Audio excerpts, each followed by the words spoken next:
Amerika yizeye ubushake bwa Perezida Kagame mu kubahiriza amasezerano y'amahoro hagati y'u Rwanda na RDC.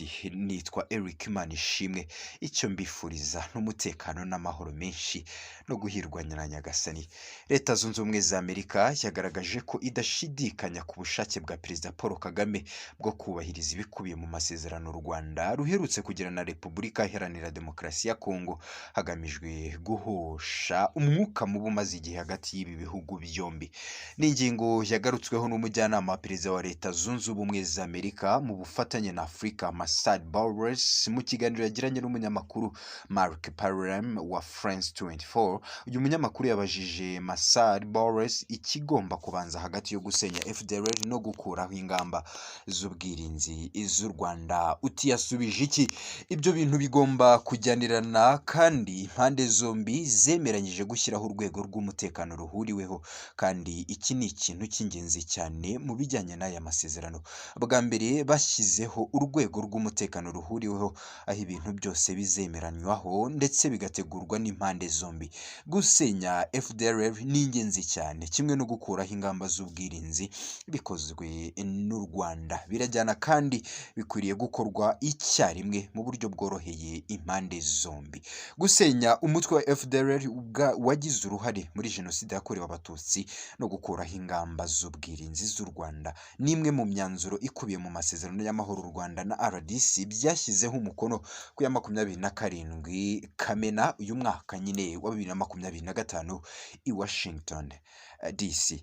Perezida Kagame afite ubushake bwo kuyubahiriza cyane, kuko muri iki kiganiro yagiranye na Mark Parham yongeye kuzamura ibirego by'uko u Rwanda rufasha umutwe wa M23, abaza Boulos niba rwiteguye guhagarika ubu bufasha.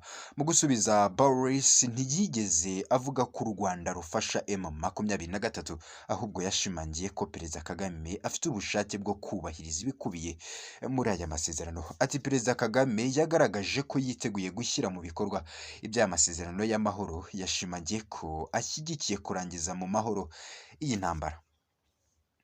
Yakomeje avuga ko kandi Perezida Kagame ashyigikiye ibiganiro bya Doha biri guhuza M23 na leta ya RDC. Ati dushyigikiwe byimazeyo na Perezida Kagame w'u Rwanda kugira ngo ibi biganiro bizagende neza. Ku ya 27 Kamena 2025 ubwo hasinywaga amasezerano hagati y'u Rwanda na RDC, Perezida Donald Trump yavuze ko yizeye ko azashyirwa mu bikorwa. Ati tuzakorana nabo kugira ngo bishyirwe mu bikorwa.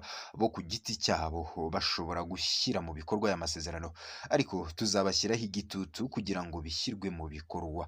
Aba ni abantu babiri bashoboye kandi bazabikora, barabizi ko bagomba kubikora, kuko bitagenze gutyo hazabaho ibintu bibi. Yakomeje avuga ko kandi navuga ko hazabaho ibihano bikomeye nibatabyubahiriza, ariko ntabwo ntekereza ko bazabikora.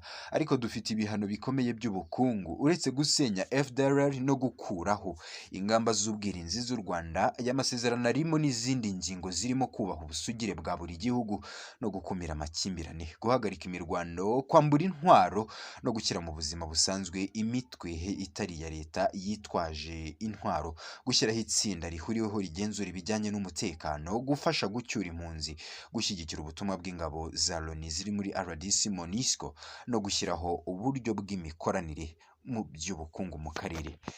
Mbabwiye ko mbakunda cyangwa se nsoje, ntabwo naba ngiye kure y'ukuri. Njyewe nitwa Eric Manishimwe, ndabakunda cyane. Uwiteka akomeza abarinde.